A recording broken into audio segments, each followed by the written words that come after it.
بسم اللہ الرحمن الرحیم۔ السلام علیکم، میں ہوں سمیرہ خان، آپ دیکھ رہے ہیں سمیرہ خان آفیشیل۔ ہم آج کی ویڈیو میں کچھ اداریے شامل کریں گے۔ آج خبروں کی بہت بھرمار تھی، اس میں سے کچھ خبریں جو ہیں وہ سلیکٹ کی ہیں، نوٹ خبریں اداریے، کیونکہ خبریں آپ کہیں بھی ویب سائٹ سے پڑھ لیں گے۔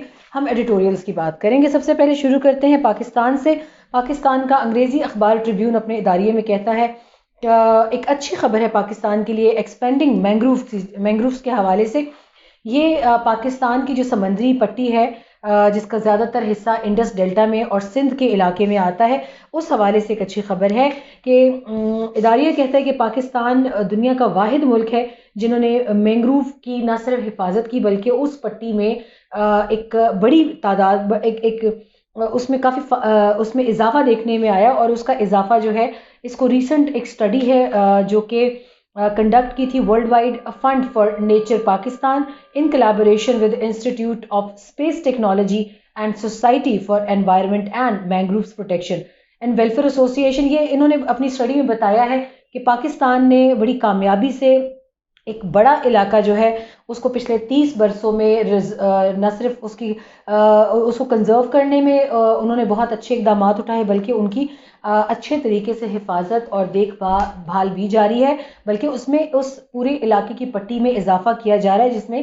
مینگرووز اگتے ہیں۔ یہ آپ نے پاکستان کی سمندری پٹی کے کنارے دیکھے ہوں گے کچھ جنگلات جو کہ ایک نرم اور لچکیلی شاخوں والے درختوں پر محیط ہوتے ہیں، اور یہ آپ کی نہ صرف سمندری پٹی کی حفاظت کرتے بلکہ سمندر کے پانی سے زمینی کٹاؤ سے بھی اس کو محفوظ رکھتے ہیں۔ تو یہ پوری دنیا میں اس کو بڑی داد و تحسین کی نظر سے دیکھا جا رہا ہے۔ 1990 میں 477 اسکوائر کلومیٹر پر یہ علاقہ مینگرووز کا تھا، مگر اب یہ 1463 اسکوائر کلومیٹرز کے اوپر یہ محیط ہے، جو کہ انتہائی اس میں یہ قابل تعریف اقدام ہے۔ اور اس میں گو کہ اداریہ نے تھوڑا سا کنجوسی سے کام لیا، انہوں نے صرف سندھ گورنمنٹ کو کریڈٹ دیا ہے، مگر میرے مطابق 18ویں ترمیم کے بعد جب سے تمام تر اختیارات صوبوں تک آئے ہیں، ڈیولوشن کے بعد یا 18ویں ترمیم کے بعد ان کو تمام تر اختیارات دیے گئے ہیں، تو وہ 2008 کے بعد دیے گئے تھے، اور اس کے بعد سے بھی 12 سال ہوئے، جبکہ یہاں 30 سال کے عرصے کی بات ہو رہی ہے۔ تھوڑا سا ہمیں بحیثیت اخبار ایک دیانتدارانہ تجزیہ دینا چاہیے۔ تو اس میں صرف ایک حکومت کی نہیں، اگر آپ نے اس ڈر سے کریڈٹ ان کو دیا ہے کہ پی ٹی آئی کی تعریف کرنی پڑے گی، تو ایسا نہیں ہے۔ اس میں پچھلے 30 سالوں پر محیط جتنی بھی گورنمنٹس تھیں، اس کا تو پھر میرا خیال ہے پورا علاقہ جو ہے وہ پیچھے میاں نواز شریف 1990 1988 تک جاتا ہے، تو اس میں کنجوسی کرنے کی شاید ضرورت نہیں ہے۔ اس میں وفاق کو بھی اگر ہم اتنا ہی کریڈٹ دیں بلکہ زیادہ کریڈٹ دیں تو اس میں یقیناً زیادہ حقیقت سے قریب تر ہوگا۔ آؤٹ لک آن اکانومی کی بات کر رہا ہے دی نیوز کہتا ہے کہ پاکستان کی اکانومی کے حوالے سے بہت اچھی خبر ہے، بلکہ میں اسے کہوں گی بہت ہی اچھی خبر ہے یہ کہ لیٹسٹ رپورٹس جو ہیں جو ایشین ڈیولپمنٹ بینک نے مرتب کی ہیں، اس کے مطابق پاکستان کا ریجن میں پورے کووڈ-19 کو دیکھتے ہوئے پورے ملک تمام تر ممالک، ترقی پذیر ممالک کا اکانومی کا جو آؤٹ لک ہے، اس کو جو ایک تخمینہ لگایا گیا تھا، اس حساب سے پاکستان کی اکانومی نہ صرف اس نے سسٹین کیا خود کو، بلکہ اس نے کووڈ کے جھٹکوں کو بھی برداشت کیا اور ڈیریل نہیں ہونے دیا، فیل نہیں ہونے دیا، معیشت تباہ حال زبوں حالی کی طرف نہیں گئی۔ It's a credit for Imran Khan's government. اداریہ خود بھی کہہ رہے دی نیوز کا یقیناً اس میں گورنمنٹ جو ہے وہ تعریف کے لائق ہے، ان کی کوششیں لگ رہا ہے کہ پی ٹی آئی گورنمنٹ نے ایسے اقدامات کیے جن کی بنا پر وہ ایک مشکل وقت سے پہلی ویو میں نکلے، دوسری ویو میں بھی وہ یہی کہہ رہے ہیں کہ یقیناً ہمیں قابل تحسین اقدامات کی توقع ہے گورنمنٹ سے، جو سٹنگ گورنمنٹ ہے پی ٹی آئی کی۔ عمران خان کے حوالے سے وہ کہتے ہیں کہ جو فل لاک ڈاؤن تھا وہ جون میں اٹھا لیا گیا تھا آخر میں، اس کے بعد سمارٹ لاک ڈاؤن کی پالیسی اپنائی گئی، وہ کافی کامیاب رہی، مؤثر رہی۔ اور یہاں پہ یہ بھی کہا جا رہا ہے کہ گورنمنٹ نے جو مینوفیکچرنگ اور کنسٹرکشن سیکٹر کے لیے ریلیف دیا، یعنی آپ کو یاد ہوگا کہ اداریے میں ہم نے بات کی تھی کہ توانائی کا جو ایک پیکج عمران خان نے اناؤنس کیا انڈسٹریز کے لیے، سستی بجلی توانائی پیکج، اس کا بھی خاطر خواہ رزلٹ سامنے آیا ہے۔ گرمی سردی دونوں میں انڈسٹریز کو سبسڈیز دی جائیں گی، اور سستی بجلی کے جو پیک آورز ریٹ ہیں اس میں جو عام کنزیومر ہے ان سے وہ ریٹ میں ویورز دیے جائیں گے، جس کی وجہ سے انڈسٹریز کو یقیناً ایک بوسٹ ملے گا اور ان کو اپنی خاطر خواہ پرفارمنس دکھانے کا موقع ملے گا۔ یہاں پر ایشین ڈیولپمنٹ بینک کی رپورٹ یہ کہتی ہے کہ گو کہ انہوں نے بہت ڈیٹیلز نہیں دی، مگر وہ یہ کہہ رہے ہیں کہ پاکستان کی اکانومی نے کووڈ-19 جیسے بڑی بلا کو اگر دیکھا جائے تو پاکستان کے ساتھ بہرحال ایک بڑا ایکسیپشنل کیس رہا ہے. پاکستان نے اپنی معیشت کو بچا کے نہ صرف رکھا بلکہ اب وہ یہاں تو صرف سسٹینیبلٹی کے لالے پڑے ہوئے تھے، پاکستان کی معیشت جو ہے وہ بلکہ امپروومنٹ، بہتری کے آثار دکھا رہی ہے. میرے مطابق بھی یہی ہے. ہم نے پچھلے کئی مرتبہ اداریہ پڑھتے ہوئے میں نے ایک حقائق کی بیان کرنے کی کوشش کی کہ اگر پاکستانی میڈیا ایمانداری سے تمام تر اعداد و شمار دیتا، ہمارے سینٹرل بینک کے ریزروز کے متعلق، ہماری اسٹاک مارکیٹس کے حوالے سے، پچھلی گورنمنٹس جو فجنگ کر کے ڈالر کنٹرول کرتی رہی اس کے حوالے سے حقائق دیں تو شاید پوری دنیا تعریف کرے. مگر ہمارے ہاں ہمارا مین اسٹریم میڈیا اس کو حقائق کو سامنے لانے میں کنجوسی کا مظاہرہ کر رہا ہے. ایشین ڈیولپمنٹ بینک کی یہ رپورٹ جو ہے وہ اب آنکھیں کھولنے کے لیے کافی ہوگی. یہاں پہ بینک کی رپورٹ کہتی ہے کہ پی ٹی آئی گورنمنٹ نے کافی بہتر اقدامات کیے. ڈاکٹر فیصل سلطان کے مطابق یہاں پہ یہ بھی امید ظاہر کی جا رہی ہے کہ ویکسین کے آنے کے بعد معیشت میں مزید بہتری کے آثار نظر آئیں گے اور ملک کی معیشت جو ہے وہ انشاءاللہ تعالی ناکامی تو کیا کسی وقتی سیٹ بیک کی طرف بھی نہیں جائے گی. اے ڈی بی کا یہ بھی فورکاسٹ ہے کہ پاکستان کی معیشت جو ہے وہ اپنے ریوائیول کی طرف ہے اور اس کا خیر مقدم کیا جانا چاہیے. اور وہ یہ بھی سجیسٹ کرتے ہیں کہ تمام تر جو بھی ایریاز ہیں ریلیٹڈ معیشت کے حوالے سے اس میں کوشش بہرحال کی جانی چاہیے کہ مزید ریکوری کے آثار پیدا کیے جائیں یا اس کو مزید مضبوط کیا جائے. اب ہم چلتے ہیں، آج ہمارے پاس پاکستان سے 2-3 ادارے تھے امپورٹنٹ. دی گارڈین کی طرف جاتے ہیں. دی گارڈین کہتا ہے کہ ایران نے ایک جرنلسٹ کو آج پھانسی کی سزا جو ان کو سنائی گئی تھی اس کے اوپر عمل درآمد کیا، ان کو ایگزیکیوٹ کر دیا ہے. اور ملک کے ان کے جو ریولوشنری گارڈز کے لوگ ہیں انہوں نے ان کو پکڑا تھا. 1 سال کی خود ساختہ جلا وطنی میں یہ صحافی چلے گئے تھے.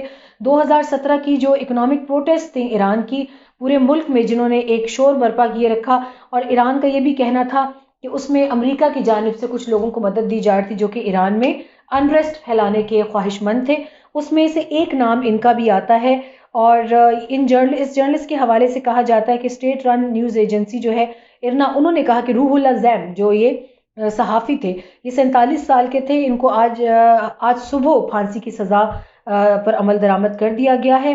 باقی کوئی تفصیلات اتنی منظر عام پر نہیں آئی، مگر جون میں کورٹ نے زیم کو سزا سنائی تھی موت کی، یہ کہتے ہوئے کہ یہ کرپشن آن ارتھ، یعنی ان کی ٹرم میں ہر وہ جرم جس سے ایرانی حکومت یا ان کے گورنمنٹ کو یا ان کا تختہ پلٹنے کی کوئی کوشش ہو یا ایسپنیج کی کوئی کوشش ہو، جاسوسی یا ان تمام تر جرائم کو وہ اپنی زبان میں دنیا کرۂ ارض کا سب سے گندہ ترین جرم کہتے ہیں ایرانی.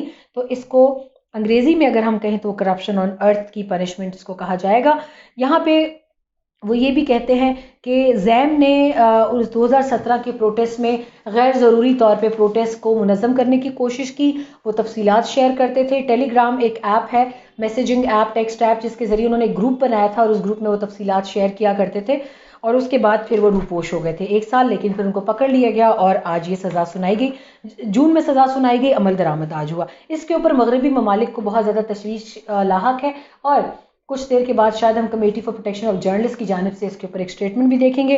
اور اس میں پوری دنیا میں ایران کیونکہ اب تک اپنے صحافیوں پر بہت سخت سزائیں ان کا عمل درآمد کرتا آ رہا ہے، تو کچھ دیر کے بعد شاید اس صحافی کے اس سزا کو لے کے ایک اور شور بھی آپ دیکھیں گے مغربی میڈیا میں.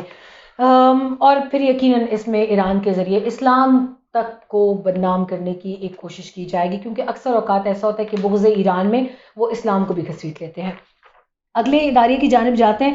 نیو یارک ٹائمز کا اداریہ ہے کہ آج امریکی سپریم کورٹ نے اٹھا کر پھینک دی ٹیکسس کی جانب سے فائل کی گئی وہ لا سوٹ جس میں بہت سارے ریپبلکنز نے ڈونلڈ ٹرمپ کی حمایت میں انہوں نے ایک لا سوٹ فائل کیا تھا. یہاں پہ ان کا جو اداریہ ہے این وائی ٹی کا، وہ کہتا ہے کہ baseless lawsuit filed by Texas seeking to overturn the presidential election result dealing the biggest blow yet to Donald Trump assault on democracy. کہ ڈونلڈ ٹرمپ کی جمہوریت پہ ایک بہت بڑی ایک بڑا حملہ تھا یہ ٹیکسس لا سوٹ، جس کو بہت سارے ان کے لوگوں نے سائن کیا اس کوشش میں کہ الیکشن کے ریزلٹس بدلے جائیں. مگر یہ امریکہ ہے بھائی، یہاں تو اگر آپ الیکشن کو فیک بھی کہیں گے تو ان کا میڈیا فوری طور پر آپ کی تقریر کاٹ کر کہے گا کہ ہمارا ادارہ اس بندے کی اس ان لافل سٹیٹمنٹ سے متفق نہیں ہے. بہت سی چیزیں ہمیں مغربی میڈیا سے بہرحال سیکھنی چاہیے. یہاں پہ وہ ایک بریف ایک صفحے کا فیصلہ تھا جس میں انہوں نے کہا تمام کے تمام 9 ججز نے جو کہ امریکہ کی ایپکس کورٹ میں بیٹھے ہوئے تھے انہوں نے ڈسمس کیا لا سوٹ کو.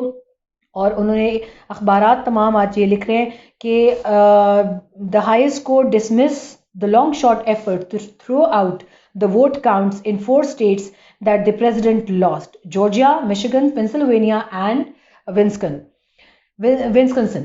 یہاں پر یہ ایک صفحے کا آرڈر، مجھے حیرت ہے کہ ابھی تک ہڑتالیں کیوں نہیں ہوئی، ابھی تک ووٹ کو عزت دو کا نعرہ کیوں نہیں آیا، ایوانکا ٹرمپ سڑک پر کیوں نہیں آئی جلسہ لے کے. خیر ایک لائٹر نوٹ کی بات تھی. دا ٹائمز کی جانب جاتے ہیں. Assassination of Iran nuclear scientist Mohsen Fakhrizadeh was Mossad's finest work. Israel is as determined now as it has ever been to prevent Tehran acquiring an atom bomb, analysts believe. Richard Spencer اور اینشل پیفر کی یہ report ہے. اینشل پیفر اور Richard Spencer لکھتے ہیں کہ Mossad کا وہ پروجیکٹ جس کے ذریعے انہوں نے محسن فخریزادہ کو مارا، شاید یہ لگتا ہے کہ اب وہ مکمل طور پر یہ سوچ چکے ہیں کہ تاحیات ایران کو انہوں نے ایک نیوکلیئر طاقت نہیں بننے دینا. محسن فخریزادہ یہ نو ڈاؤٹ بلا شبہ وہ ایران کا ایک بہت بڑا ایسٹ تھے جو کہ جوہری ہتھیاروں پر کام کر رہے تھے، ایٹم بام پر کام کر رہے تھے، اور ان کی ہلاکت کے بعد لگتا ہے کہ ایران کو بہت کچھ بڑا سوچنا پڑے گا اس کے لیے. مگر دا ٹائمز کا یہ اداریہ اس وقت اسرائیلی جو خفیہ ایجنسی ہے موساد، اس نے 100 مارکس دیے ہیں کیونکہ انہوں نے وہ اسے کہتے ہیں کہ ایک بڑا فائن پیس آف آرٹ تھا ان کا، جس کے ذریعے انہوں نے اپنا یہ جو ٹارگٹ تھا اس کو اچیو بھی کیا اور ایران کو ایک بڑے نقصان سے دوچار کیا. ایران کے حوالے سے آپ جانتے ہیں کہ اس وقت اسرائیل کے اوپر بہت بڑے بڑے اسٹیٹمنٹس دیے جا رہے ہیں. Tower of human skulls reveals grisly scale to archaeologists in Mexico City. یہاں پہ روئٹرز کی ایک رپورٹ ہے، ایک بہت خوفناک جو ٹاور آف ہیومن اسکل تھا اس کا ایک اور حصہ میکسیکو میں دریافت ہوا ہے، Aztec tower of human skulls. اس کی تصویر بھی میں آپ کو یقیناً شیئر کروں گی اس میں.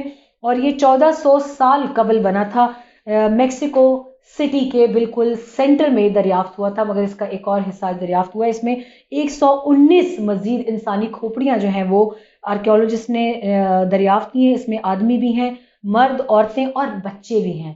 اس میں بچوں کی اسکلز کی بھی ایک بڑی تعداد ہے، اور اس سے پہلے بھی وہ کہتے ہیں کہ سینکڑوں اس طرح کی کھوپڑیاں جو ہیں وہ اس مینار کا حصہ تھیں، وہ ہم نے دریافت کی ہیں. National institute of anthropology and history اینا انہوں نے یہ اناؤنس کیا جمعے کے روز، اور یہ یقیناً ہمیں ہمارے ایک بربریت سے بھرپور دنیا کا ایک ماضی یاد دلاتی ہیں جس میں انسانوں نے ہوس اقتدار میں نہ جانے کیا کیا کچھ کیا ہے. رائٹرز کہتا ہے جیکب بلیک اور جارج فلوئڈ کی جو اموات تھیں اس کے بعد ایک اور کلنگ ہوئی ہے ایک سیاہ فام امریکی شہری کی، اور اس کی وجہ سے سینکڑوں لوگ جمعے کی شام کو نکلے ڈاؤن ٹاؤن کولمبس اوہایو میں، اور انہوں نے اپنے لیے انصاف کی اپیل کی، تفتیش میں ٹرانسپیرنسی کی اپیل کی. انویسٹیگیشنز پہ ان کو ڈاؤٹ ہے. پچھلے ہفتے اس سیاہ فام شہری کو مار دیا گیا تھا ایک اور پولیس والے کی جانب سے، بالکل اس کے گھر کے دروازے پر جب وہ اپنے گھر کے اندر داخل ہو رہا تھا. جیکب بلیک اور جارج فلوئڈ کی جو اس میں اموات ہیں وہ بھی ہم سے ڈھکی چھپی نہیں ہیں، اس کے حوالے سے بھی تفتیش کا رخ موڑ دیا جاتا تھا. جارج فلوئڈ کے حوالے سے پورا امریکہ باوجود کورونا کے بالکل ٹاپ پیک کے دنوں میں وہ نکل آیا تھا امریکہ، انہوں نے تقریباً جیم کر دیا تھا واشنگٹن. پہلی بار واشنگٹن کی سڑکوں پر ہم نے ٹینک دیکھے اور آرمی دیکھی جنہوں نے پھر حالات کو معمول پر لایا. اس طرح کا کراؤڈ ہے، مجھے لگ رہا ہے کہ ایک مرتبہ پھر وہ دہرائی جائے گی. یہاں پر پولیس والے جو ہیں جن کے اوپر یہ الزام ہے ان کے حوالے سے کہا جاتا ہے کہ کیسے کرسٹوفر گڈسن جو 23 سال کے تھے ان کو مارنے والے فرینکلن کاؤنٹی شیرف کے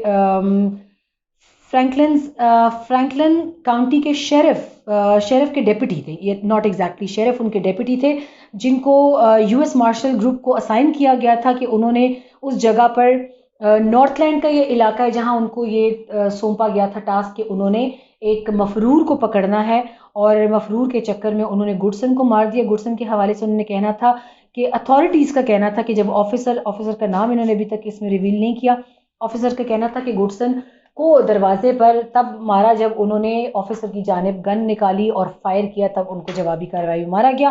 گڈسن کی فیملی اس سے انکار کرتی ہے، وہ کہتے ہیں کہ اس کو کمر میں مارا گیا، جبکہ کورنرز کی جو رپورٹ ہے ان کی لوکل لیب جو ہے جو تفتیش کرتی ہے، فورینزک لیب ہے، وہ کہتی ہے کہ ان کو سامنے سے مارا گیا، فرنٹ سے مارا گیا، سینے پر مارا گیا۔ یہ 2-3 بہت زیادہ اس وقت تضاد والی خبریں چل رہی ہیں۔ ٹائمز آف انڈیا کہتا ہے کہ انڈین فارن منسٹر جے شنکر کا کہنا ہے کہ چائنا نے حالات بہت خراب کر دیے ہیں اور اب شاید گڈ ول جسچرز جو ہیں ان کے لیے بہت محنت کرنا پڑے گی۔ گلوان کی ویلی جون میں جو واقعات ہوئے دونوں طرف، تو خیر دونوں طرف پہ تضاد پایا جاتا ہے۔ چین کی جانب ہم نے کوئی نقصان کی اطلاعات نہیں سنی، بھارت کو بڑا بھاری جانی والی نقصان اٹھانا پڑا تھا اور وہ ویلی بھی اب چائنا کے پاس ہے۔ تو یہاں پہ یہ کہا جاتا ہے کہ جے شنکر کا کہنا ہے کہ چائنا کے لیے انڈیا میں بہت غلط اب جذبات ہیں بھارتی عوام کے، اور اس سے چائنا کو بہت بڑا سیٹ بیک ہوگا۔ کیا اس کی پرواہ ہے چائنا کو؟ کیونکہ چائنا ایک بہت بڑا ملک ہے، انڈیا سے بڑا ملک ہے، اور مجھے نہیں لگتا کہ چائنا کی صحت پہ وہ خاطر خواہ اثر پڑتا ہے۔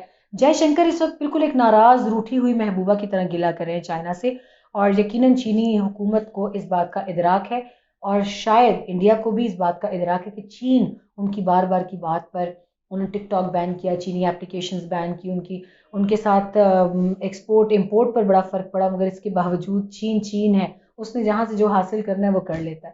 تو یہ تھے آج کے اداریے، اور آج ہم نے آپ کے ساتھ کافی کوشش کی کہ کافی چیزیں ہم آپ کے ساتھ کوئکلی شیئر کریں۔ پی ڈی ایم کے حوالے سے بتا دیں، پاکستان کی سیاسی جو گہما گہمی ہے وہ اس وقت عروج پر ہے۔ پیپلز پارٹی فوج کے ساتھ رابطہ چاہتی ہے، پی ایم ایل این نہیں چاہتی، بیچ میں پی ایم ایل این جب چاہتی ہے وہ رابطہ کرنے کا ذریعہ نہیں جان پاتی کہ انہیں کس طریقے سے جنرل قمر جاوید باجوہ سے رابطہ کرنا چاہیے، کیونکہ اندر خانے ان کی خواہش ہے کہ صرف پی ایم ایل این کو اس میں اکوموڈیٹ کیا جائے اور نواز شریف اور مریم پر بنے کے تمام تر کیسز پر ریلیف لیا جائے۔ یہاں پر یہ باتیں بھی آ رہی ہیں کہ پی ڈی ایم چاہ کر بھی اس وقت مولانا فضل الرحمان کے علاوہ، جو کہ اس وقت شدید بغض فوج میں ہے اور وہ چاہتے ہیں کہ اسلام آباد پر دھاوا بولا جائے، تو دیکھتے ہیں اب یہ 13 تاریخ کا جلسہ لاہور کا اور آنے والے حالات کس کروٹ بیٹھتے ہیں۔ استعفے نہیں دے رہے، استعفے دینے کو دل نہیں چاہ رہا، مگر باتیں بڑی بڑی کرتے ہیں، تو لہٰذا ان تمام تر چیزوں کا رخ آنے والے دنوں میں پتہ چلے گا۔ ہم آپ کو آگاہ کرتے رہیں گے تمام تر لمحہ بلمحہ خبروں سے۔ تب تک کے لیے اجازت دیجیے، کل آپ سے دوبارہ ملاقات ہوگی، اپنا خیال رکھیے گا، اللہ حافظ۔